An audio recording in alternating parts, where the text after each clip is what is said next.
Support for this podcast comes from the Central Valley Journalism Collaborative, connecting communities with the resources, infrastructure, and networks to ensure a vibrant local free press. From KVPR in Fresno, this is Central Valley Daily. It's Thursday, December 25th. Merry Christmas to those who celebrate. I'm Elizabeth Arkalian. For this special holiday Encore episode, we're going to revisit a conversation with author Mas Masumoto and ask the question, can you blend words and sounds to get closer to your family's history? And the idea was to try to capture 4 generations of Japanese American farm women and going through this flow of time. Coming up, Mas discusses one of his recent works and his inspiring collaboration with the Fresno Philharmonic Orchestra. This interview also nabbed Central Valley Daily its first Excellence in Journalism Award by the Northern California Society of Professional Journalists. We'll have that conversation in just a moment. If 2025 has shown us anything, it's that reliable information is essential.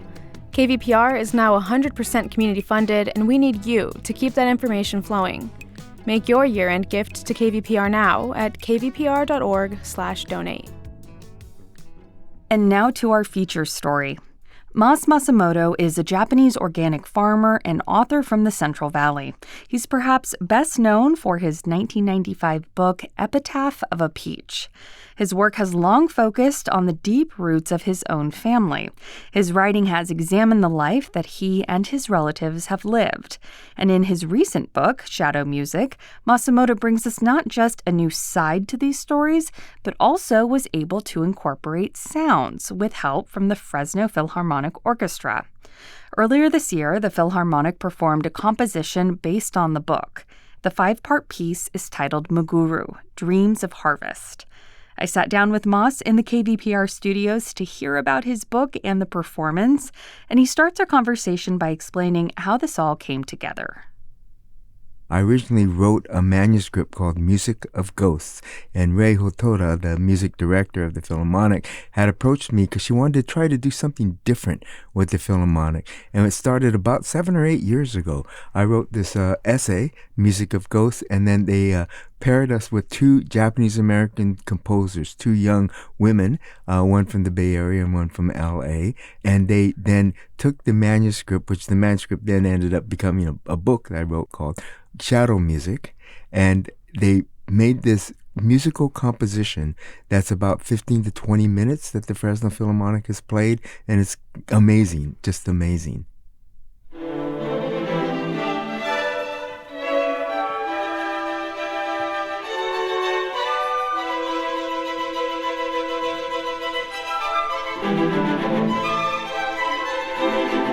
As you've just mentioned, this music is based on your book, Shadow Music, and your Music of Ghosts manuscript. Can you tell us a little bit more about them?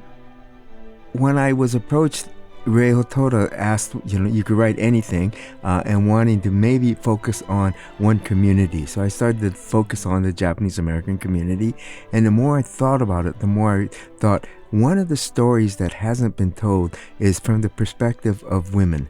So I thought of my grandmother, my mom, my aunts, my sisters and cousins, and then even my daughter, Nikiko. And the idea was to try to capture 4 generations of Japanese-American farm women and going through this flow of time from the early arrivals and literally the sounds of history. From when my grandmother first arrived, my parents' generation, the ebbs and flows of their life, certainly my generation was born, and then looking to the future, all tied with this land, this valley, and we are part of this history of this place. But the idea of the sound of history really captured me a lot.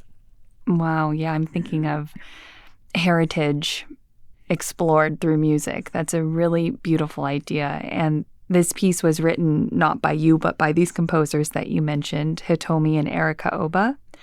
How would you describe the composition, and how does the music and the orchestration sort of capture your written words? One of the interesting dynamics was I early on realized it wasn't like they're writing a soundtrack to the story. It wasn't like a movie where you're going to have a certain theme that just keeps repeating. It was going to be very different.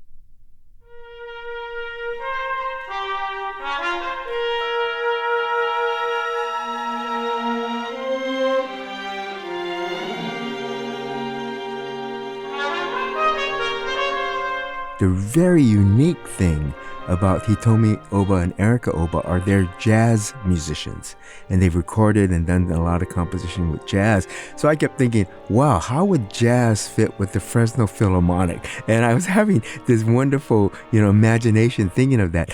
It turned out to be amazing, because certainly it does not sound like a 18th century European white male composer. This is very different, but it has the flow of the story. And the story goes through seasons, right? With the idea of the first generation arrives, my grandmother's generation, in the brutal hot summer of the valley, and they work. So that's the beginning of this. And then it flows through the seasons of the next generation, going through a brutal winter. And that's when my parents, before I was born, all the Japanese Americans were uprooted and incarcerated and interned for 4 years in these different parts of the United States as prisoners, enemies of America. But yet at the same time, they came back. They came back to the valley here to plant roots. So all this flows through music. So one of the things that really struck me was the idea of what would be the sound of your childhood. And what would be the sound of my grandmother first arriving? What would be the sound of my mom working in the fields but then living at home in the 1930s and then going to this relocation camp when she was 13? Those are the sounds that were blended in this music composition, and it flows that way in an amazing way, and it naturally would have things like the harmony and melody of life, but also the disharmony, because it's trying to capture the true sounds of history. There is a beautiful parallel there between the seasons of your family and the seasons of your farming. And like you say, the evolution of music. For you personally, to hear your work translated in that way on such a big stage, what was that like? Oh, it was amazing, because again, I kept thinking, is this going to be like a soundtrack? And no, I didn't expect it to be. I didn't want it to be. And when we worked with the composers, the amazing thing is the Fresno Philharmonic had set up these workshops, which is very rare, as I've learned, for composers to actually start scoring a piece, writing the music to different ideas, images they felt from my story, and then having the orchestra play a sample, like a 30-second sample. So it'd be sort of like, what would be the sound of winter when the Japanese Americans were uprooted? What is that sound? And then they jump to, well, what's the sound of the next generation, my daughter's generation, being born into a land full of hope, and yet she stays and farms? What's the sound of the new generation farming?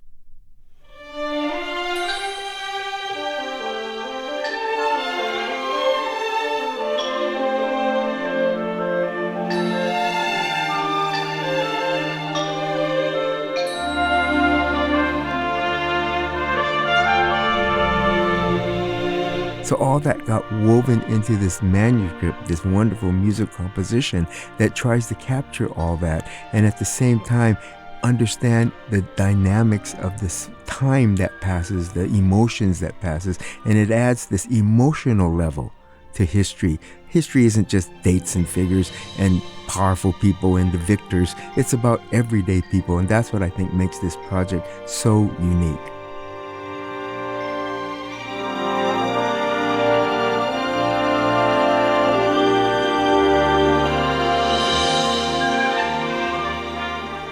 You've written 15 books, as you mentioned, many of which have been about your family. What is it about your family that you think, and forgive the pun, makes fertile ground for your storytelling?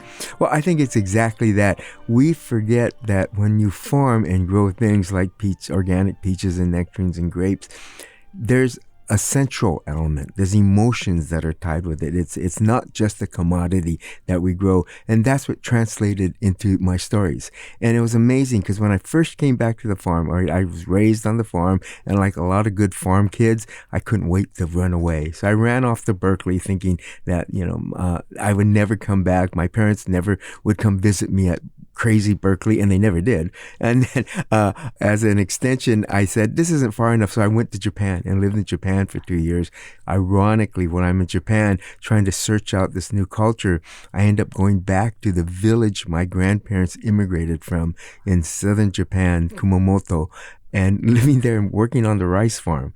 And I thought, this is the very life I'm trying to escape, and I'm working on this because it involved the whole idea of closure, the whole idea of this kind of circular nature of life. So I came back to farm. When I came back to farm, one of the things that struck me was it wasn't just a commodity we're growing. There was legacy here. There was history here. And in many ways, that's exactly what this project with the Philharmonic did.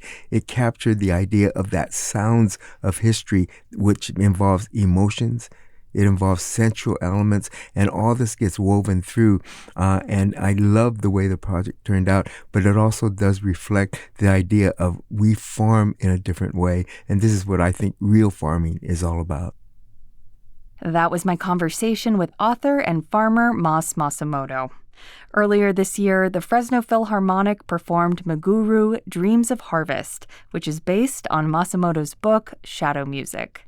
Here's an excerpt of the last movement of the composition, titled Harvest Dreams.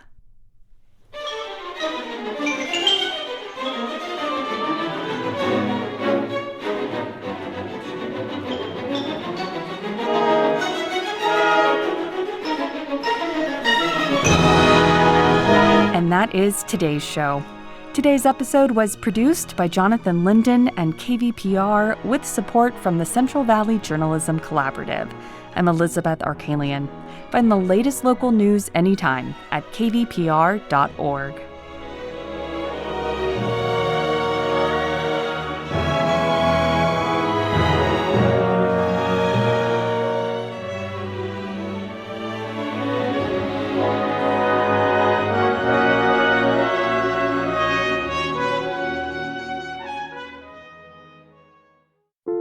How does AI even work? Where does creativity come from? What's the secret to living longer? TED Radio Hour explores the biggest questions with some of the world's greatest thinkers. They will surprise, challenge, and even change you. Listen to NPR's TED Radio Hour wherever you get your podcasts.